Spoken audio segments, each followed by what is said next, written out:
ಕೋಲಾರ ಜಿಲ್ಲೆಯಲ್ಲಿ ಸದ್ಯದ ಪರಿಸ್ಥಿತಿಯಲ್ಲಿ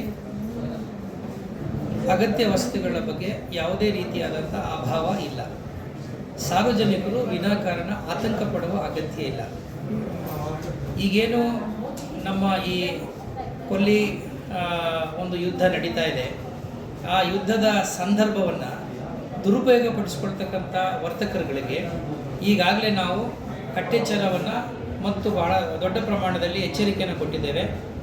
ನಮ್ಮ ಜಿಲ್ಲೆಯಲ್ಲಿ ಯಾವುದೇ ಕಾರಣಕ್ಕೂ ಕಾಳಸಂತೆಯಲ್ಲಿ ಅಗತ್ಯ ವಸ್ತುಗಳನ್ನು ಮಾರಾಟ ಮಾಡಬಾರ್ದು ಮತ್ತು ಈ ಅಕ್ರಮವಾಗಿ ದಾಸ್ತಾನು ಮಾಡಬಾರ್ದು ಮತ್ತು ಈ ಅಗತ್ಯ ವಸ್ತುಗಳ ಬೆಲೆಯನ್ನು ಇದ್ದಕ್ಕಿದ್ದ ಹಾಗೆ ರಾತ್ರೋರಾತ್ರಿ ಹೆಚ್ಚು ಮಾಡ್ತಕ್ಕಂಥ ಪ್ರವೃತ್ತಿಯನ್ನು ನಮ್ಮ ಏನು ವರ್ತಕರುಗಳು ಕೆಲವರು ಈಗಾಗಲೇ ಕೆಲವು ಕಡೆ ಕಂಪ್ಲೇಂಟ್ಸ್ ಬಂದಿದೆ, ಅದನ್ನು ನಿಲ್ಲಿಸಬೇಕು. ಇದ್ರ ಬಗ್ಗೆ ಈಗಾಗಲೇ ನಾವು ತಹಶೀಲ್ದಾರ್ಸ್ಗಳಿಗೆ ಡೈರೆಕ್ಷನ್ ಕೊಟ್ಟಿದ್ದೇನೆ.